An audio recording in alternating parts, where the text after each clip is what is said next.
ಕುಳಿತಿದ್ದ. ಇಂಥ ಪಾಪದ ಕೃತ್ಯ, ಅಧರ್ಮ ಕಾರ್ಯ, ಇವು ಸತ್ಕಾರ್ಯಗಳೆಲ್ಲ ನಿಂತು ಹೋದು. ಬಾಗಲ ಮುಚ್ಚು ಆ ಗುಡಿದು, ಬೀರಪ್ಪ ನನಗೆ ದೊಡ್ಡವನಲ್ಲ, ನಾನೇ ಆ ಗುಡಿ ದೇವ್ರು ಅಂತ ಬಾಗಲ ಮುಚ್ಚಲಕ್ಕೆ ಹಚ್ಚಿ ಅವನ ಕಾಲನ್ನು ತೊಳ್ಯಾಕೆ ಹಚ್ಚಿದ್ನಂತ. ಯಾರ್ಯವ? ಖಿಲ್ಲಾಸುರ ದೈತ್ಯ. ಇದು ಮೃತ್ಯುಲೋಕ ಅಲ್ಲದೆ ದೇವಲೋಕದವರೆಗೆ ಋಷಿ ಮುನಿಗಳಿಗೆಲ್ಲ ಅವರ ಆಶ್ರಮಗಳಿಗೆಲ್ಲ ಕಡ್ಡಿ ಕೊರೆದು ಬೆಂಕಿ ಹಚ್ಚೋದು, ಸುಡೋದು, ಹೀಗೆಲ್ಲ ಮಾಡಿದ ಕೂಡಲೇ ಎಲ್ಲ ದೇವಾನು ದೇವತೆಗಳು ಮತ್ತು ಋಷಿ ಮುನಿಗಳು, ಗಣಾಧೀಶರು, ಗಂಧರ್ವ ಕಿನ್ನರ ಕಿಂಪುರುಷರೆಲ್ಲರೂ ಕೂಡಿಕೊಂಡು ಖಿಲ್ಲಾಸುರ ದೈತ್ಯನ ಮಹಾ ದುಃಖಕ್ಕೆ ಕಾರಣವಾದಂಥ ಕೃತ್ಯವನ್ನು ನೋಡಿ ಎಲ್ಲರೂ ಬ್ರಹ್ಮದೇವನ ಹತ್ತಿರ ಹೋಗುತ್ತಾರೆ. ಬ್ರಹ್ಮದೇವನು ಹೇಳ್ತಾನೆ, ನಂದು ವರ ಕೊಡೋದಷ್ಟ ಕರ್ತವ್ಯಪ್ಪ, ಆ ವರ ಕೊಟ್ಟವನಿಗೆ ಸಂಹಾರ ಮಾಡತಕ್ಕಂಥ ಶಕ್ತಿ ನನ್ನ ಹತ್ರ ಇಲ್ಲ. ನಾವು ನೀವು ಕೂಡಿ ಇಂದ್ರ ಮಹಾರಾಜ ಎಲ್ಲ ದೇವತೆಗಳ ರಕ್ಷಕ, ಎಲ್ಲ ದೇವ ಋಷಿ ಮುನಿಗಳಿಗೆಲ್ಲ ರಕ್ಷಣೆ ಮಾಡ್ತಾನೆ, ನಾವು ಅಮರಾವತಿಗೆ ಹೋಗೋಣ ಅಂಥೇಳಿ ಆ ಇಂದ್ರ ಮಹಾರಾಜನ ಆಸ್ಥಾನಕ್ಕೆ ಸಕಲ ದೇವತೆಗಳು ಋಷಿ ಮುನಿಗಳೆಲ್ಲ ಬರ್ತಾ ಇದ್ದಾರೆ. ಇಂದ್ರ ಮಹಾರಾಜ ಎಲ್ಲ ದೇವತೆಗಳನ್ನು ಋಷಿ ಮುನಿಗಳನ್ನು ಅರ್ಘ್ಯಪಾದಾರವಿಂದ ಪೂಜೆಯನ್ನು ಮಾಡಿಕೊಂಡು ತನ್ನ ಆಸ್ಥಾನದೊಳಗೆ ರಾಜ ದರ್ಬಾರದೊಳಗೆ ಬರಮಾಡಿಕೊಂಡು ಬಂದ ವಿಚಾರವನ್ನು ಕೇಳಿದಾಗ ಎಲ್ಲರೂ ಖಿಲ್ಲಾಸುರ ದೈತ್ಯನ ಪಾಪಕೃತ್ಯವನ್ನೇ ಹೊಗಳಿದರು. ಅದಕ್ಕೇನಾದರೂ ಮಾಡಿ ಆ ದೈತ್ಯನನ್ನು ಸಂಹಾರ ಆಗಬೇಕು ಅಂತ ಕೇಳ್ಕೊಂಡಾಗ ಇಂದ್ರ ಹೇಳ್ತಾನೆ, ಈ ಶಕ್ತಿ ನನ್ನ ಹತ್ರನೂ ಕೂಡ ಇಲ್ಲ, ನಾವು ನೀವು ಕೂಡಿಕೊಂಡೇ ವೈಕುಂಠಕ್ಕೆ ಹೋಗೋಣ. ಅಲ್ಲಿ ಭಗವಾನ ವಿಷ್ಣು ಪರಮಾತ್ಮ ವಿರಾಜಮಾನನಾಗಿ ಲಕ್ಷ್ಮೀದೇವಿಯೊಂದಿಗೆ ಸೇವೆಗೊಳ್ಳುತ್ತಾ ಕೂತ್ಕೊಂಡಿದ್ದಾನೆ ಅಂತ ಹೇಳಿ ಇಂದ್ರ ಎಲ್ಲ ದೇವತೆಗಳನ್ನು ಕರ್ಕೊಂಡು ವೈಕುಂಠಕ್ಕೆ ಆ ಲಕ್ಷ್ಮೀರಮಣ ನಾರಾಯಣನ ಧ್ಯಾನ ಮಾಡುತ್ತಾ ಹೊರಟಿದ್ದಾನೆ. ಅದು ಒಂದು ಸಣ್ಣ ಗೀತೆ ಬರುತ್ತದೆ ಯಮನದೊಳಗೆ.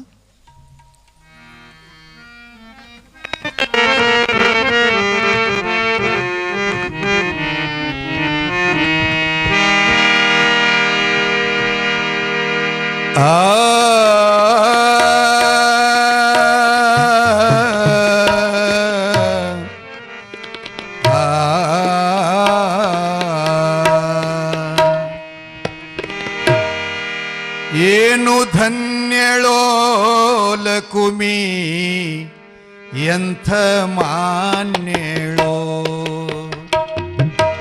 ಏನು ಧನ್ಯಳೋ ಲಕುಮಿ, ಎಂಥ ಮಾನ್ಯಳೋ, ಏನು ಧನ್ಯಳೋ ಲಕುಮಿ, ಎಂಥ ಮಾನ್ಯಳೋ, ಸಾನುರಾಗದಿಲ್ದ ಹರಿಯ,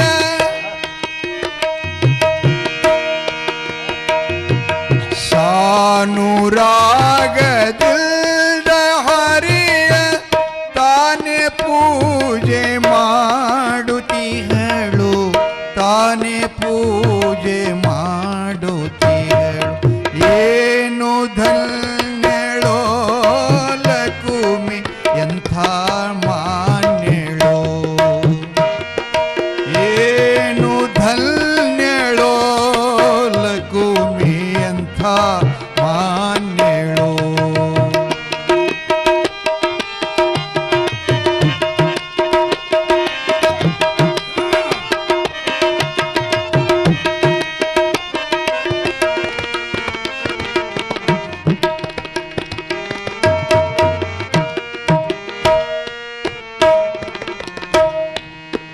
ದೇವತೆಗಳೆಲ್ಲ ಭಗವಂತ ಲಕ್ಷ್ಮೀನಾರಾಯಣನ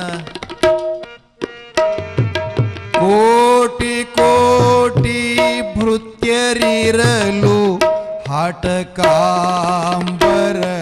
ಸೇವೆ, ಕೋಟಿ ಕೋಟಿ ಭೃತ್ಯರಿರಲು ಹಾಟಕಾಂಬರನ ಸೇವೆ, ಸಾಟಿ ಇಲ್ಲ ಇಲ್ಲದೆ ಮಾಡಿ ಪೂರ್ಣ ಸಾಟಿ ಇಲ್ಲದೆ ಮಾಡಿ ಪೂರ್ಣ ನೋಟದಿಂದ ಸುತಿ ಸುತಿ ಹೇಳು ನೋಟದಿಂದ ಸುತಿ ಸುತಿ ಏನು ಧನ್ಯಳೋ ಲಕುಮಿ ಅಂಥ ಮಾನ್ಯಳೋ ಓ ಏನು ಧನ್ಯಳೋ ಲಕುಮಿ ಅಂಥ ಮಾನ್ಯಳೋ.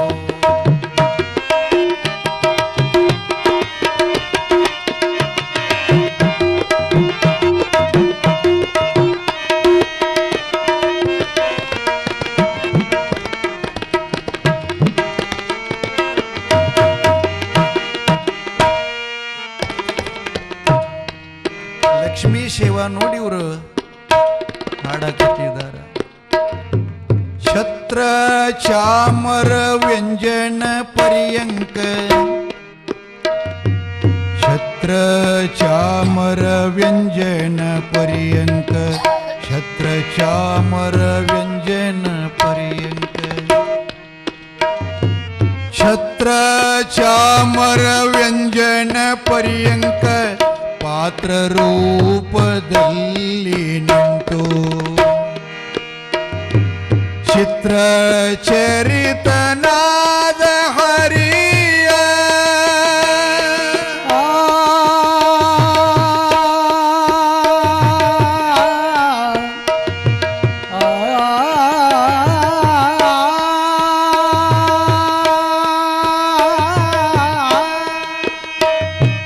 ಚಿತ್ರ ಚರಿತನಾದ ಹರಿಯ ತಾನೇ ಸೇವೆ ಮಾಡುತ್ತಿಹಳು ತಾನೇ ಸೇವೆ ಮಾಡುತ್ತಿಹಳು ಏನು ಧನ್ಯಳೋ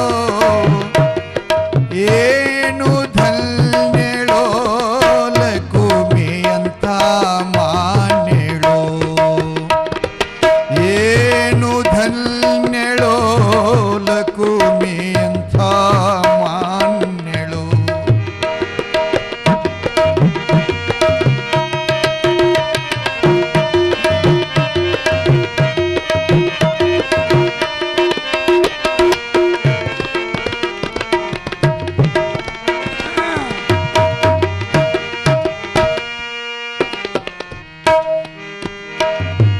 ಛತ್ರ ಚಾಮರ ವ್ಯಂಜನ ಪರ್ಯಂಕ ಛತ್ರ ಚಾಮರ ವ್ಯಂಜನ ಪರ್ಯಂಕ ಸರ್ವತ್ರ ದಿವ್ಯಾಪ್ತನಾದ ಸರ್ವದೋಷರಹಿತನಾದ ಸರ್ವತ್ರ ದಿವ್ಯಾಪ್ತನಾದ ಸರ್ವದೋಷರಹಿತನಾದ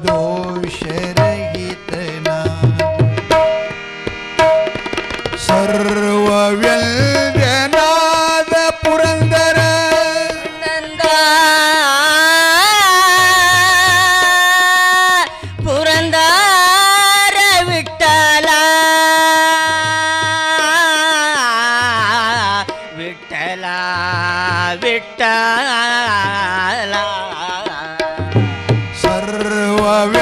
ಸರ್ವವ್ಯಂಜನಾದ ಪುರಂದರ ವಿಠಲರಾಯನ ಸೇವಿಸುತ್ತಿಗಳು ಏನು ಧನ್ಯಳೋ ಲಕುಮಿ ಅಂಥ ಮಾನ್ಯಳೋ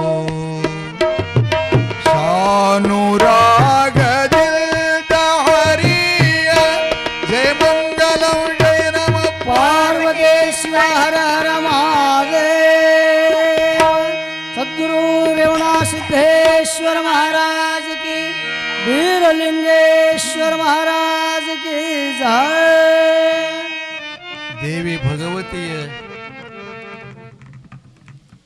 ಸರ್ವ ದೇವತೆಗಳೆಲ್ಲ ಸೇವೆ ಮಾಡ್ತಾ ಒಂದಿಷ್ಟು ಧ್ವನಿ ಹೊರಗೆ ಬರಲ್ದಲ್ಲಪ್ಪ ಇದು ಯಾಕೋ ಇವತ್ತು ಸೌಂಡ್ ಒಂದು ಸ್ವಲ್ಪ ಹೊರಗಡೆ ಬರಬೇಕು ನಮ್ಗಡೆ ರೀಸೌಂಡ್ ಆಗಬೇಕಲ್ಲ ಸ್ವಲ್ಪ ನೋಡಿ ಬರೋಬರದ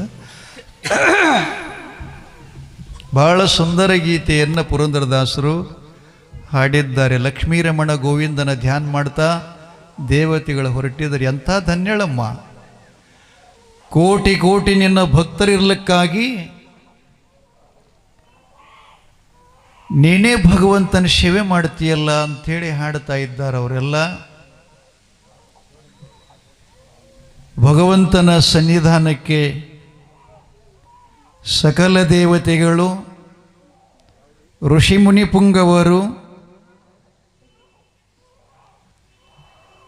ಬಳಿಕ ಅಜ್ಜ ನೋಡಪ್ಪ ಖುಷಿ ಒಂದಿಷ್ಟೇನು ತೀರ್ಥ ಪ್ರಸಾದ.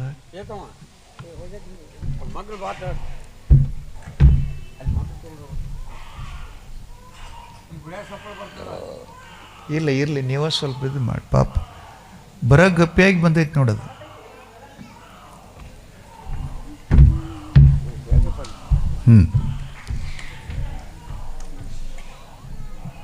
ಲಕ್ಷ್ಮೀ ನಾರಾಯಣ ದೇವರನ್ನು ವೈಕುಂಠ ಮಹಾಮಂದಿರಕ್ಕೆ ಹೋಗಿ ಎಲ್ಲರೂ ವಿಷ್ಣು ಭಗವಂತನಿಗೆ ಕರ ಮುಗಿತಾ ಇದ್ದಾರೆ. ದೇವತೆಗಳನ್ನು ನೋಡಿ ವಿಷ್ಣು ಭಗವಂತನು ಕೂಡ ಮರಳಿಯವರಿಗೆ ಕೃತಜ್ಞತೆಯ ಶರಣು ಸಮರ್ಪಣೆ ಮಾಡ್ತಾ ಇದ್ದಾನೆ. ಎಲ್ಲ ದೇವತೆಗಳಿಗೆ ವೈಕುಂಠದಲ್ಲಿ ಅವರಿಗೆಲ್ಲ ಆಸನ ಕೊಡಿಸಿ ಕೂಡಿಸಿಕೊಂಡು ಬಂದ ಸುವಿಚಾರವನ್ನು ಕೇಳಿದ ಕ್ಷಣ ಇಂದ್ರಾದಿ ದೇವತೆಗಳು, ಬ್ರಹ್ಮದೇವನು, ಋಷಿ ಮುನಿಗಳೆಲ್ಲ ಭೂಲೋಕದಲ್ಲಿ ಧರ್ಮ ಕಾರ್ಯವನ್ನು ನಿಲ್ಲಿಸುವಂಥ, ಸತ್ಕಾರ್ಯವನ್ನೆಲ್ಲ ಹಾಳು ಮಾಡುವಂಥ, ತನ್ನದೇ ಆಗಿರತಕ್ಕಂಥ ಅಹಂಕಾರದಿಂದ ಸಜ್ಜನರಿಗೆ, ಸಾಧುರಿಗೆ ಪೀಡೆಯನ್ನು ಉಂಟು ಮಾಡತಕ್ಕಂಥ ಒಬ್ಬ ಖಿಲ್ಲಾಸುರ ದೈತ್ಯನು ಜನಿಸಿದ್ದಾನೆ. ಭೂಮಿ ಮೇಲೆ ಬದುಕಲಿಕ್ಕೆ ಯಾರಿಗೂ ಸ್ಥಳ ಇಲ್ಲದಂತಾಗಿದೆ ದೇವ. ಆದ್ದರಿಂದ ತಾವುಗಳು ದೇವತೆಗಳಿಗೆ, ಸಾಧು ಸಜ್ಜನರಿಗೆ, ಋಷಿಮುನಿಗಳಿಗೆಲ್ಲ ಬಂದಿರುವಂಥ ಈ ಸಂಕಟವನ್ನು, ಈ ಎಪತ್ಕಾಲವನ್ನು ತಾನು ದೂರೀಕರಿಸಬೇಕು. ನಿನ್ನ ಹೊರತಾಗಿ ಜಗತ್ತಿನೊಳಗೆ ಈ ಕೆಲಸ ಯಾರಿಗೂ ಸಾಧ್ಯ ಇಲ್ಲ ಅಂಥೇಳಿ ಎಲ್ಲರೂ ಪ್ರಾರ್ಥನೆಯನ್ನು ಮಾಡ್ತಾ ಇದ್ದಾರೆ. ಭಗವಾನ್ ವಿಷ್ಣು ಪರಮಾತ್ಮನು ಸಂತೋಷಭರಿತನಾಗಿ ದೇವತೆಗಳಿಗೆಲ್ಲ ಸಮಾಧಾನಪಡಿಸಿ ಅವರಿಗೆ ಅಭಯದಾನ ಕೊಡುತ್ತಾನೆ. ಬಹುತೇಕ ಈ ಕಥೆಯನ್ನು ಪ್ರಾರಂಭ ಮಾಡಾಗ ಅಂದ್ರಿಬೇಕು ನೀವು, ಮುತ್ತಿ ಇವತ್ತು ಪೀರದೇವ್ರ ಕಡೆದು ಏನು ಹೇಳಿಲ್ಲಲ್ಲ, ಇದನ್ನೇ ಯಾಕೆ ಹೇಳ್ದ ಅಂಥೇಳಿ. ಇದು ಅದರಲ್ಲೇ ಬರ್ತದೆ. ಖಿಲ್ಲಾಸುರ ದೈತ್ಯ ಅದರಾಗೆ ಬರ್ತಾನೆ ನಾವು. ಆ ಬಳಿಕ ಅವರಿಗೆ ಸಮಾಧಾನ ಅಭಯದಾನ ಏನು ಕೊಡ್ತಾನಂತಂದರೆ, ಅಪ್ಪ ದೇವತೆಗಳಿರ, ಬ್ರಹ್ಮಾದಿ ಇಂದ್ರ ಮಹಾರಾಜನೇ, ಎಲ್ಲ ಋಷಿಪುಂಗವರೇ, ನಿಮ್ಮೆಲ್ಲರಿಗೂ ವರ ಅಭಯ ಆಶೀರ್ವಾದ ಏನು ಮಾಡ್ತೀನಿ ಅಂತಂದರೆ, ಮುಂದೊಂದು ದಿನ ನಾನು ಸ್ತ್ರೀಯೂ ಆಗಲ್ಲ ಮತ್ತು ಪುರುಷನೂ ಆಗಲ್ಲ. ನನಗೆ ಸ್ತ್ರೀ ಅಂತ ಭಾವಿಸಿದರೆ ಸ್ತ್ರೀ ರೂಪದಲ್ಲಿ ಕಾಣಲ್ಲ, ಪುರುಷ ಅಂತ ನೋಡಿದರೂ ಕೂಡ ಪುರುಷನ ರೂಪದಲ್ಲಿಯೂ ಕಾಣಲ್ಲ. ಈ ಉಭಯ ರೂಪಗಳ ಮಧ್ಯದ ಒಂದು ಅವತಾರವನ್ನು ತಾಳುತ್ತೇನೆ. ಅದು ಎಲ್ಲಿ ಅಂತಂದರೆ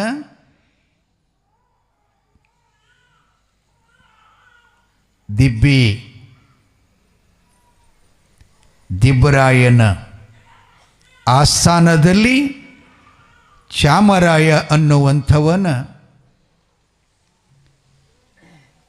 ಸಾಕಿದ ಮಗಳಾಗಿ ಕುರಿಗಳನ್ನು ಕಾಯ್ತಾ, ಕುರಿ ಸಾಕಾಣಿಕೆ ಮಾಡ್ತಾ, ಅವ ಏನು ದೈತ ತಲೆ ನಿಂತ್ಕೊಂಡಿದ್ದಾನಲ್ಲ, ಅವನನ್ನು ಸಂಹಾರ ಮಾಡೋ ಸಲುವಾಗಿ ನಾನು ದಿಬ್ಬಿ ಪಟ್ಟಣದ ದಿಬ್ಬರಾಯ ರಾಜ್ಯದಲ್ಲಿ ಚಾಮರಾಯನ ಮಗಳಾಗಿ ಬರುತ್ತೇನೆ. ನೀವು ಇದರ ಚಿಂತೆಯನ್ನು ಬಿಟ್ಕೊಟ್ಟು ಶಾಂತಿ ಸುಖದಿಂದ ನಿಮ್ಮ ಸ್ಥಳಕ್ಕೆ ತೊಲಗರಿ ಅಂಥೇಳಿ ವಿಷ್ಣು ಭಗವಂತ ಎಲ್ಲ ದೇವತೆಗಳಿಗೆ ಆಶೀರ್ವಾದ ಮಾಡುತ್ತಾನೆ. ತಾಯಿ ತಂದೆಗಳೇ, ಆ ಬಳಿಕ ಇನ್ಮೇಲೆ ಆ ರಾಕ್ಷಸನ ಸಂಹಾರ ಮಾಡುವ ಸಲುವಾಗಿ ಮುಂದೆ ಆ ಯಮ್ಮ ಬರುತ್ತಾಳೆ. ಯಾರಪ್ಪ? ಚಿಂಚಲಿಯ ಮಾಯಕ್ಕ ದೇವಿ. ಇದು ಪೂರ್ವದ ವಿಷ್ಣು ಅವತಾರಿ. ವಿಷ್ಣು ಭಗವಂತ ಕಿಲ್ಲಾಸುರ ದೈತ್ಯನನ್ನು ಸಂಹಾರ ಮಾಡೋಕ್ಕರ ಸಲುವಾಗಿ ಎಲ್ಲ ದೇವತೆಗಳನ್ನು ಮೊರೆ ಹೊಕ್ಕಿದ್ರಲ್ಲ, ಪ್ರಾರ್ಥನೆ ಮಾಡಿದರಲ್ಲ, ಅವರ ಮೊರೆಗೆ ಅವರ ಪ್ರಾರ್ಥನೆಗೆ ಒಲೆಯದು ಆ ದೈತ್ಯನನ್ನು ಸಂಹಾರ ಮಾಡಲಿಕ್ಕೆ ನಾನು ಆ ಅವತಾರವನ್ನು ತಗೊಂಡು ಬರ್ತೀನಿ ಅಂತ ಅವರಿಗೆ ಆಶೀರ್ವಾದ ಮಾಡ್ತಾನೆ.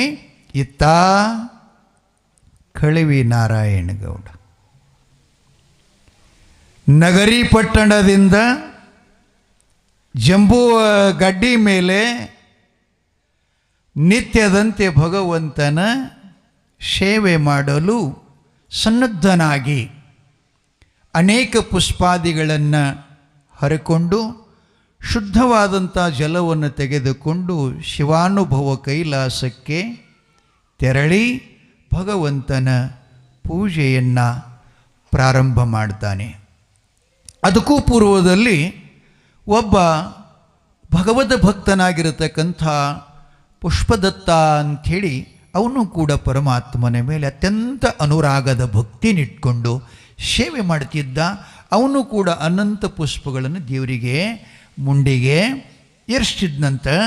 ಆವಾಗ ನಾರಾಯಣಗೌಡ ಏನು ಮಾಡ್ತಾನೆ, ಅವ ಭಗವಂತನ ತಲೆಗೆ ಮುಡಿಗೆ ಏರಿಸಿರ್ತಕ್ಕಂಥ ಹೂಗಳು ಕೆಳಗೆ ಕೆಡವಿ ಆತನೂ ತಂದಂಥ ಪುಷ್ಪಗಳೇ ಭಗವಂತನಿಗೆ ಅರ್ಪಣೆ ಮಾಡ್ತಾನೆ. ಆ ಹೂಗಳು ಕೆಳಗುದಿರಿದ ಮೇಲೆ ಶಿವನಿಗೆ ಎಚ್ಚರಾಗುತ್ತೆ. ಆ ಹೂಗಳು ಅಂದರೆ ಪುಷ್ಪದತ್ತ ಏರಿಸಿದಂಥ ಹೂಗಳೆಲ್ಲ ಕಾಲಿನೊಳಗೆ ಜಂಗ ಮಾಡಿ ಕಟ್ಕೋತಾನೆ. ಅವಾಗ ನಾರಾಯಣಗೌಡನಿಗೆ ಏನಂತಂದ್ರೆ, ನಾರದ ನಾರಾಯಣ ನಿನ್ನ ಭಕ್ತಿಗೆ ಚ್ಯುತೆ ಬಂತು, ನೀನು ಮಾಡಿದೆಲ್ಲ ಈ ಭಕ್ತಿಗೆ ಚ್ಯುತೆ ಬಂತು. ಕಾರಣ ಪುಷ್ಪದತ್ತನ ಹೂಗಳನ್ನು ನೀ ಕೆಳಗೆ ಕೆಡವಿದ್ದೆ ಅಂದರೆ ನಿನಗೊಂದು ದೋಷ ತಡ್ತು. ಇನ್ನೊಬ್ಬ ಮಾಡಿದಂಥ ಪೂಜೆಯನ್ನು ಕೆಡಿಸಿದೆ ಅಂತಂದರೆ ಅವನ ಮನಸ್ಸಿಗೆ ನೋವಾಯಿತು ಅಂತಂದ್ರೆ ನಿನಗೆ ದೋಷ ಬಂತು. ಆದ್ದರಿಂದ ನೀನು ನನ್ನ ಪೂಜೆ ಮಾಡಲಿಕ್ಕೆ ಯೋಗ್ಯನಲ್ಲ. ಲಕ್ಷ್ಯದಾಗಿರಲಿ, ನಾವು ದೇವಗುರುಗಳ ಪೂಜೆ ಮಾಡತಕ್ಕಂಥ ಸಮಯದಲ್ಲಿ ನಾವು ಎಲ್ಲ ದೋಷಗಳಿಂದ ಮುಕ್ತರಾಗಬೇಕು. ಶಾಸ್ತ್ರ ಹೇಳ್ತದ ಮಲತ್ರಯಾದಿ ದೋಷಗಳು ಅಂತ ಬರ್ತಾವೆ. ಆವರಣ ವಿಕ್ಷೋಪ ಮಲದೋಷ ಅಂತ ಬರ್ತಾವ. ನಿಮ್ಮ ಕನ್ನಡದೊಳಗೆ ಹೇಳಬೇಕಂದ್ರೆ ಕಾಯ ವಾಚ ಮನಸ್ಸ, ಶರೀರ ಶುದ್ಧಿಯಾಗಿರಬೇಕು, ಮನಸ್ಸು ನಿರ್ಮಲವಾಗಿರಬೇಕು. ಆ ಬಳಿಕ ಕಾಯ ವಾಚ ಮನಸ್ಸ, ವಾಚ ಅಂದ್ರೆ ನಮ್ಮ ನಾಲಿಗೆ ಸದಾ ನಿರ್ಮಲವಾಗಿರಬೇಕು. ಅದ್ರ ಮೇಲೆ ಯಾವುದು ಹೊಲಸಿರಬಾರದು. ಅವು ತ್ರಿಕಾಲದಲ್ಲಿಯೂ ಕೂಡ ಪರಿಶುದ್ಧವಾಗಿದ್ದಾಗ ನಾವು ದೇವನಿಗೆ ಪೂಜೆ ಮಾಡಲಿಕ್ಕೆ, ಆರಾಧನಾ ಮಾಡಲಿಕ್ಕೆ, ಅರ್ಚನಾ ಮಾಡಲಿಕ್ಕೆ, ಅವನ ಸೇವಾ ಮಾಡೋಕ್ಕೆ ಯೋಗ್ಯರು. ಮತ್ತು ಮನಸ್ಸ ಸರಿ ಇಲ್ಲ ಅಂತಂದ್ರೆ ಅವ್ರು ಹೇಳ್ತಾರೆ, ಹೇಸಿ ಗುಣಗಳು ಹಂತಿಲ್ಲ ಇಟ್ಟುಕೊಂಡು ಕಾಶಿಗೆ ಹೋದಲ್ಲಿ ಏನಾದೋ. ಎಲ್ಲಿ ಹೋದ್ರೆ ಏನು ಮಾಡೋದು? ಮನಸ್ಸನ ಹಸನ ಇಲ್ಲಂದ್ರೆ ಎಲ್ಲಿ ಹೋದ್ರೆ ಏನು ಮಾಡೋದು? ಉತ್ತರಾಖಂಡಕ್ಕೆ ಹೋದ್ರೇನು, 4 ಧಾಮಕ್ಕೆ ಹೋದ್ರೇನು, ಎಲ್ಲ ತೀರ್ಥಯಾತ್ರೆಗಳು ಮಾಡಿದ್ರೇನು? ಕನಕದಾಸ ಹೇಳಿಲ್ಲ, ಸತ್ಯವಂತರ ಸಂಘ ಇರಲು ತೀರ್ಥಯಾತಕ್ಕೆ, ನಿತ್ಯಜ್ಞಾನಿ ಆದ ಮೇಲೆ ಚಿಂತೆಯಾತಕ್ಕೆ. ತಾನು ಉಣ್ಣದ ಪರರಿಗಿಕ್ಕದ ಧನ ಎಷ್ಟಿದ್ರೆ ಏನು ಮಾಡೋದಪ್ಪ? ಸರ್ವಜ್ಞ ಹೇಳೋದಿಲ್ಲೇನು? ಏನು ಹೇಳ್ತಾನವ? ಏನು ಹೇಳ್ತಾನಪ್ಪ? ಏನು ಹೇಳ್ತಾನ? ಏನು ಮಣ್ಣು ಹೇಳ್ತಾನೆ, ನಮಗೇನು ಗೊತ್ತಂತಾರ.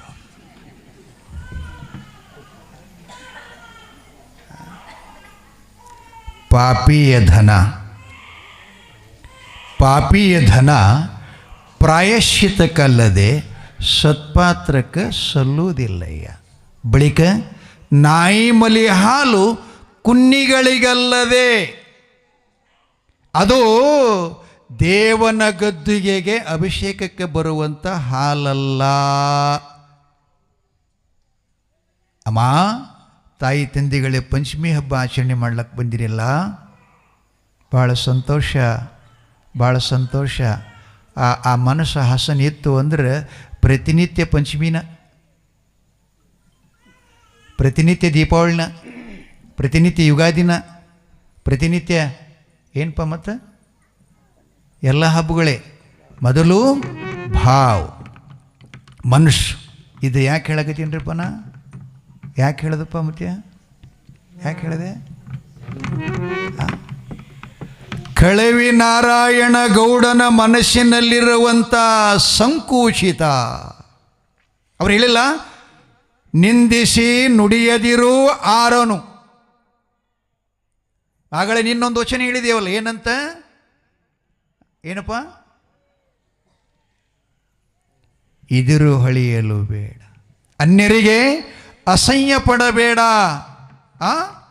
ಎಂಥ ಮಾತಪ್ಪ, ಎಂಥ ಮಾತು. ಇನ್ನೊಬ್ಬರ ಮನುಷ್ಯ ನೋಸುವಂಗೆ ನಾವು ಇರಬಾರದಂತ ಹೇಳ್ತಿರ್ತಾರೆ. ಅದರ ಪರಿಣಾಮ ಮುಂದೆ ನಾವು ಭೋಗಿಸ್ಬೇಕಾಗ್ತದೆ. ಧೃತರಾಷ್ಟ್ರ ಹಿಂಗೆ ಅಂದಂತ ಸಂಜಯ್ಗೆ ಮಹಾಭಾರತದ ಸಂದೇಶ ಹೇಳ್ತೀನಿ. ಸಂಜಯ್ಗೆ ಧೃತರಾಷ್ಟ್ರ ಹೇಳ್ತಾನೆ, ಕೌರವರ ಅಪ್ಪ, ಸಂಜಯ, ನಾನೇನಂಥ ಕರ್ಮ ಮಾಡೀನೋ, 101 ಮಕ್ಕಳ ಹಡಿದ್ರೂ ಸಹಿತ ಒಂದು ಮಗನೂ ಮನೆಗೆ ಕಡ್ಡಿ ಕೊರೆದು ದೀಪ ಹಚ್ಚಿಕೊಳ್ಳಲಿಲ್ಲಲ್ಲೋ, ನಾನೇನಂಥ ಪಾಪ ಮಾಡಿದ್ದೀನಿ ಅಂತ ಅಳ್ಳಾಕತ್ತಂತ. ಸಂಜಯನಲ್ಲಿ ದೂರದೃಷ್ಟಿ ಇತ್ತು. ದೂರದೃಷ್ಟಿ ಅಂದ್ರೆ ಈಗ ಇದದಲ್ಲ ಮೊಬೈಲ್, ಇಲ್ಲಿದೆಲ್ಲ ಕಡೆ ಅದೇನೋ ನೇರ ಪ್ರಸಾರಕ್ಕೆ ಏನಂತಾರೆ, ಲೈವ್ ಸುಳಗಾಡಿ ನಾವು ಒಳಗೆ ಹತ್ತಿ ಇದಕ್ಕೆ ನೋಡಿದ್ರೆ ಭಯನೂ ಅಷ್ಟೇ ಬರ್ತದೆ. ನಾವು ಪುರಾಣದಾಗ ಮರು ಬಿಟ್ಟು ಏನ್ರೆ ಮಾತಾಡ್ತೀವ್ರಿ, ಒಂದು ಶಬ್ದ ಸಿಕ್ತು ಅಂದ್ರೆ ಸಂಗೊಳ್ಳಿ ಮುತ್ತೆ ವೈರಲ್ ಮಾಡಿಬಿಡ್ತಾರೆ ಎಲ್ಲ ಕಡೆ. ಅದಕ್ಕಾಗಿ ಇವ್ರನ್ನ ಮುಡಿಸ್ಕೊಂಡಿಲ್ಲ 20-30 ವರ್ಷ ರೀ. ಸುಮ್ಮ ಹುಡುಗ ಗರೀಬ್ ಅದಾನ, ಅದನ್ನು ಇಲ್ಲಿ ಹೋದ ಬಳಿಕ ಎಲ್ಲ ಚಿಕಿತ್ಸೆ ಮಾಡ್ತೀನಿ ರೀ ನಾನು. ಎಲ್ಲೆಲ್ಲಿ ತಪ್ಪಿ ನಾನೇ ಅಂತೇಳಿ ತಿಳ್ಕೊಂಡು ತಪ್ಪಿದ್ದೆಲ್ಲ ನನ್ನ ಕಡೆ ಹಾಕೋತೀನಿ. ನನ್ನ ಕೈಯಾಗೂ ಒಂದು ಮರಾದೇವ, ನೀವು ಗೋಳಿ ಜ್ವಾಳಾಸನ ಮಾಡ್ತಿರಲ್ಲ ಹಂಗೆ, ಹಳ್ಳಗಳು ಹೊಟ್ಟೆಗಳು ಹೆಂಗೆ ತೆಗಿತಿರಲ್ಲ ಹಂಗೆ ಮೊದಲು ಕೇರ್ತೀನಿ ರೀ ನಾನು. ಏನು ಮಾಡಬೇಕು? ಎಲ್ಲ ಚಲೋ ಹೇಳೇನು ಬಿಡಿದು, ಒಂದು ತಪ್ಪು ಹೇಳಿರಿ ಏನು ಆತತ್ತು, ಹಿಂಗೆ ಯಾರೂ ಅನ್ನೋದಿಲ್ಲ. ದೊಡ್ಡವಾಗ ನಾವು ಇಷ್ಟು ದೊಡ್ಡ ಮಾತು ಹೇಳ್ತಿರ್ತಾನೆ, ದೊಡ್ಡ ವೇದಿಕೆ ಮೇಲೆ ಕೂತು ಹೇಳ್ತಾನೆ, ತಪ್ಪು ಮಾಡ್ಬೇಕು ನಾವು. ಅದಕ್ಕೆ ಯವ್ವ, ನೀವೇನು ತವ್ರ ಮನೆಗೆ ಬಂದಿರಲ್ಲ, ಅತ್ತಿ ಮನೆಯಾಗ ಒಬ್ಬಕಿನೇ ಮಾವ ಜರ ಚಲೋ ಬಿರಿಸಿದ್ದಂದ್ರೆ 4 ಹ್ಯಾಂಡ್ರ್ ಮಾಡ್ಕೊಂಡಿರ್ಬೇಕು, 4 ತಿರ್ತಿರ್ತಾರೆ. ಆದ್ರೆ ನಮ್ಮ ಇವ್ರ ಜೀವನದೊಳಗೆ ಎಷ್ಟು ಮಂದಿ ಆಗ್ತಿದ್ದಾರೋ ಅಂದ್ರೆ, ಕರ್ನಾಟಕ ಮಹಾರಾಷ್ಟ್ರದಾಗ ಎಷ್ಟು ಜನ ಅದ ಅವರೆಲ್ಲ ನಮ್ಮ ಪಾಲಿಗೆ ಹತ್ತಿದ್ದಾರೆ ಇದ್ದಂಗೆ. ಅವ್ರ ಕೈಯಾಗ ನಡಿಬೇಕ್ರಿ ನಮ್ಮಂಥವ್ರು. ಭಾಳ ದುರಸ್ತರದೇವು. ಅದಕ್ಕೆ ಕಲ್ಮಠದ ಸ್ವಾಮಿ ಹೇಳ್ತಾನೆ, ನಡೀರ್ಯವ್ವ ಮುಕ್ತಿ ಪಡೀರ್ಯವ್ವ. ಅಮ್ಮ, ಅಮೂಲ್ಯವಾದಂಥ ಜನ್ಮ ಭಗವಂತನ ಅನುಕರಿಸಿದಾನೆ, ನಡೀರ್ಯವ್ವ ಮುಕ್ತಿ ಪಡೀರ್ಯವ್ವ. ಹ್ಯಾಂಗ? ಅದಕ್ಕೆ ಹೇಳ್ತಾನವ, ಕೋಡಿ ಸಂಸಾರಿದು ಕಾಡ ಕಾಂತರ ತಂಗಿ. ಸಂಸಾರಿನದ ಅಡವಿ ಒಳಗಿರುವಂಥ ವನ ಕಾಡು ಇದ್ದ ಹಾಗೇನೆ, ಕಾಡಿನೊಳಗಿರತಕ್ಕಂಥ ವಿಷಜಂತು ಕ್ರೂರ ಪ್ರಾಣಿಗಳು, ಅದರೊಳಗಿಂದ ಹೋಗಾಗ ಹುಲಿ ಕರಡಿಗಳ ಹೆಬ್ಬಾವುಗಳ ಭಯ ಹೇಗೋ ಹಾಗ ನಾಡಿನೊಳಗಿರತಕ್ಕಂಥ ಹುಲಿ ಸಿಂಹಗಳಕ್ಕಿಂತಲೂ ಬೆರಿಕಿ ಮನುಷ್ಯರಿರುತ್ತಾರೆ. ಆ ಕಾಡಿನೊಳಗಿಂದ ನೀನು ಚೆನ್ನಾಗಿ ಹೋಗಬೇಕಾಗಿತ್ತು ಅಂತಂದ್ರೆ ಅವ್ರು ಹೇಳ್ತಾರೆ, ಕೋಡಿ ಸಂಸಾರ ಎಂಬುದು ಕಾಡ ಕಾಂತರ ತಂಗಿ, ಕೂಡಿದ ಗಂಡನ ಜೋಡಾಗಿ ನಡೆಯುವ ಮುಕ್ತಿ ಪಡೆಯುವ. ಅವ ಇದ್ದ ಅಂದ್ರೆ ಎಂಥ ಹುಲಿ ಬಂದ್ರೂ ನಿನ್ನ ಮೇಲೆ ಬಾಯಿ ಹಾಕಲಿಕ್ಕೆ ಬರಂಗಿಲ್ಲಂತಾರ ಸದ್ಗುರುಗಳು. ತಾಯಿ ತಂದಿಗಳೇ, ಏನು ಹೇಳಕತ್ತಿದ್ನಪ್ಪ ಮುತ್ಯ? ಕಲ್ಲರತ ಹೊಡ್ಕೋತೀನಿ ಹೆಣಿಗೆ. ಏನು ವಜ್ಜೆ ಅದು ಯಪ್ಪ, ತಿರ್ಲಿಕ್ಕೆಲ್ಲಕ್ಕಿಂತ ಮುಂದೆ ಕೊಂಡಿರ್ತಾನೆ ರೀ. ಹೇಳೋದಂದ್ರೆ ಏನು ಮಾಡೋದು? ಏನು ಮಾಡೋದು? ಉತ್ತಮರ ಸಂಘದೋಳು ಬೆರೆಯುವುದು ಭಾಳ ಉತ್ತಮರಂದ್ರೆ ಯಾರಿಗನ್ಬೇಕು ಅನ್ನೋದು ಇವತ್ತು ಹೇಳಲ್ಲ, ನಿಮಗೆ ನಾಳೆ ಹೇಳ್ತೀನಿ. ಒಬ್ಬಕ್ಕೆ ಗಂಡ ಆರ್ಮಿದಾಗಿದ್ದ, ವೈಶಾಖದಲ್ಲಿ ಲಗ್ನ ಆಗಿತ್ತು. 2 ತಿಂಗಳು ಶೂಟಿ ಮ್ಯಾಗ ಬಂದಿದ್ದವ. ಸೂಟಿ ಸಮೀಪಕ್ಕೆ ಬಂದಾಗ ಈ ಮಗಳಿಗೆ ತುಂಬಿದ ವಯಸ್ಸು, ಅನುರಾಗದ ಪ್ರೀತಿ, ಅದನ್ನೆಲ್ಲ ಅನುಭವಿಸಿ ಇನ್ಮೇಲೆ ಇಡೀ 1 ವರ್ಷ ತನಕ ಹೋಗ್ತಾರಲ್ಲ, ಅವರು ಬರುವವರಿಗೆ ಅವರಲ್ಲಿರ್ತಕ್ಕಂಥ ವಾತ್ಸಲ್ಯ ಪ್ರೀತಿಯನ್ನು ನಾನು ಹೇಗೆ ಸೇರಿಸ್ಕೊಳ್ಳಿ ಅಂತ ಆ ಮಗಳು ಕಣ್ಣೀರು ಹಾಕ್ತಿದ್ಲು. ಬರ್ತಾವ ನಾಳೆ ಹೋಗೋವದನಂದರೆ ಅನ್ನ ಊಟ ಸಹಿತ ಬಿಟ್ಲಂತ್ರೇಕಿ. ಗಂಡ ಕೇಳಿದ ರಾತ್ರಿಯಲ್ಲಿ ಮಲಗಿದಾಗ, ಏನೇ ಎಷ್ಟು ಸುಂದರಳದೆಯಲ್ಲ, ಕಡಲಿನಲ್ಲಿ ಅರಳಿದ ಕಮಲದಂತೆ ಮುಖ ಹೊಳಿತಿತ್ತಲ್ಲ, ಏನು ಚಿಂತೆ ಮಾಡ್ತಾ ಇದ್ದಿ, ನಾನಿಲ್ವಾ, ನಿನಗೆ ಬೇಡಿದ್ದು ಕೊಡ್ತಾ ಇದ್ನಲ್ಲ ಅಂತ ಅಂದ್ಕೂಡಲೇ ಆಕೆ ಹೇಳಿದ್ಲಂತ, ಸ್ವಾಮಿ ನೀವು ಎದಿರಿ, ಇಲ್ಲ ನೀವು ನಾಳೆ ಹೋಗ್ತಿರಲ್ಲ, ನಾನು ಬರೋವರೆಗೆ ಹೆಂಗಿರಬೇಕು ಅಂತ ಕೇಳಿದ್ಲಂತಕ್ಕೆ. ಕೇಳಿದಾಗ ಅವ ಹೇಳ್ತಾನೆ, ಬರ್ತೀನಿಲ್ಲ, ನಾ ಆ ಕಡೆ ಹೋಗ್ತೀನೇನು? ಇಲ್ಲ ಸ್ವಾಮಿ, ನಿಮ್ಮನ್ನು ಬಿಟ್ಟು ನನಗೆ ಅರಗಳಿಗೆಯೂ ಸಹಿತ ಇರೋಕ್ಕಾಗಲ್ಲ. ಅವ ಹೇಳ್ತಾನೆ, ಒಂದು ಕೆಲಸ ಮಾಡಂತ, ನಾನು ಸೂಟಿ ಬರುವ ತನಕ ಒಳ್ಳೆಯವ್ರ ಜೊತೆಯಲ್ಲಿ ಇದ್ದು ಬಿಡು ಅಂದ. ಅರ್ಥ ಹೊಳಿಲಿಲ್ಲರೆ ಮಗಳಿಗೆ. ಅದಕ್ಕೆ ಒಳ್ಳೆಯವ್ರಂದ್ರೆ ಯಾರು, ಎಲ್ಲಿರ್ತಾರೆ, ಹೆಂಗಿರ್ತಾರೆ, ಅದರ ಅರ್ಥ ಆ ಎಮ್ಮ ನಾಳೆ ಕೇಳ್ತಾಳೆ ಒಬ್ಬರಿಗೆ.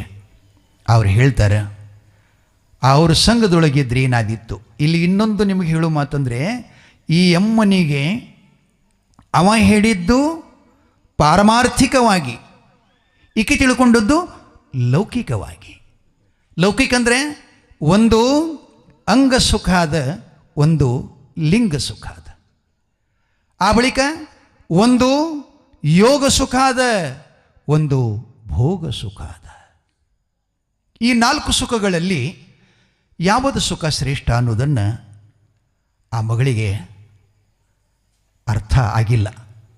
ಗಂಡ ಹೇಳ್ಯಾನಂದ್ರೆ ಭಾಳ ಸಂತೋಷ ಐತೆ. ಈಗ ಅಯ್ಯಯ್ಯೋ, ಮದುವೆಯಾದ ಹೆಣ್ಣು ಮಕ್ಕಳಿಗೆ ಗಂಡ ಎಂದಾದರೂ ಈ ರೀತಿ ಹೇಳ್ತಾನವಾ, ಇನ್ನೊಬ್ಬರ ಜೊತೆಲಿರುವಂತ ಹೆಂಗೆ ಹೇಳ್ತಾನವ, ನನ್ನ ಗಂಡ ಹಿಡಿದನಂತಂದರೆ ನಾನೇ ಪುಣ್ಯಶಾಲಿ, ನಾನೇ ಭಾಗ್ಯಶಾಲಿ ಅಂತ ಆಕೆ ಸಂತೋಷಪಟ್ಟಾಳ. ಅವನ ಮಾತಿನಲ್ಲಿ ಅರ್ಥಗರ್ಭಿತ ಇದೆ. ಅದನ್ನು ನಾವು ನಾಳೆ ನೋಡೋಣ. ಎಲ್ಲರೂ ಬನ್ನಿರಿ, ಕೇಳ್ರಿ, ಒಳ್ಳೆಯದ ತಾಯಿ ತಂದೆಗಳೇ ಅಂತ ಹೇಳ್ತಾ, ಆ ಭರಮದೇವ ಕಳಿವಿ ನಾರಾಯಣಗೌಡನಿಗೆ ದೋಷ ಬಂತು. ಕಾರಣ ಮನಸ್ಸಿನೊಳಗೊಂದಿಷ್ಟು ಕಲ್ಮಶ ಬಂತು. ಅವಂದ್ಯಾಕೆ ನಾ ಇಡಬೇಕು, ಹೂವು ನಂದ ಏರಿಸ್ಬೇಕಂತ.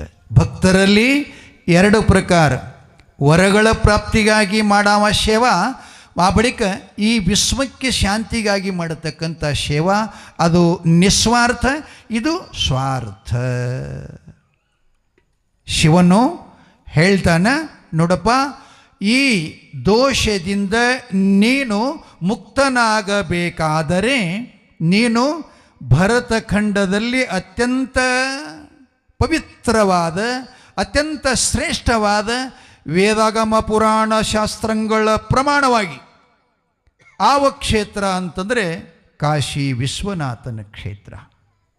ಅಲ್ಲಿ ಹರಿಯುವ ಪವಿತ್ರವಾದಂಥ ಗಂಗೆಯು, ಗಂಗೆ ನಿಮಗೆ ಇನ್ನೊಂದು ನಾ ಮನೆ ಹಿಡಿರ್ಬೇಕು ಬಹುಶಃ, ಗಂಗಾ ನದಿ ನೀರು 4 ವರ್ಷ ತಂದು ಕೊಡದಾಗ ತುಂಬಿಟ್ರೆ ಹುಳ ಆಗಲ್ಲ ಅದರಾಗ.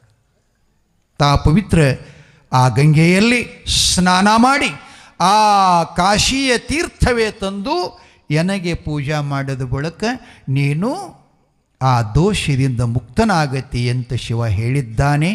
ಆ ಬಳಿಕ ಕಳಿವಿ ನಾರಾಯಣಗೌಡ ಶಿವನ ಮಾತೆಗೆ ಒಪ್ಪಿ ಕಾಶಿ ಯಾತ್ರೆ ಕೈಕೊಂಡಾನ.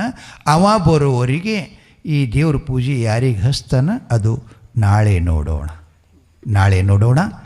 ತಾಯಿ ತಂದೆಗಳೇ, ಇಲ್ಲಿವರೆಗೆ ತಾವು ಶಾಂತಿ ಸಮಾಧಾನದಿಂದ ಮಹಾಪುರಾಣವನ್ನು ಆಲಿಸಿದ್ರಿ. ನಿಮ್ಮೆಲ್ಲರಿಗೂ ಪಂಚಮೆಯ ಹಬ್ಬದ ಮತ್ತೊಮ್ಮೆ ಇನ್ನೊಮ್ಮೆ ಮಗದೊಮ್ಮೆ ಶುಭಾಶಯಗಳನ್ನು ಕೋರಿದ್ರ ಜೊತೆಗೆ ತವರಿನ ಹಬ್ಬಕ್ಕೆ ಆಗಮಿಸಿದಂಥ ಎಲ್ಲ ಮಕ್ಕಳಿಗೆ ಅಪ್ಪ ಬೀರೇಶ್ವರ, ತಾಯಿ ಸೂರಮ್ಮ ದೇವಿ, ಶೀಲವಂತಿ ಮತ್ತು ಅಕ್ಕ ಮಾಯಕ್ಕ, ಮಲ್ಲಮ್ಮ, ಬಸವಣ್ಣನವರ ಸಹೋದರಿ ನಾಗಮ್ಮಳ ಕೃಪಾ ಸೌಭಾಗ್ಯ ಶ್ರೀ ನಿಮಗಿರಲಿ. ಶ್ರೀ ಸಂಪದದಿಂದ ಬೆಳಗಲಿ ನಿಮ್ಮ ಸಂಸಾರ. ನಿಮ್ಮ ಮಕ್ಕಳಿಗೆ ಒಳ್ಳೆಯ ಜ್ಞಾನ ಬುದ್ಧಿಯನ್ನು ಕೊಡಲಿ ಅಂತ ಹಾರೈಸಿ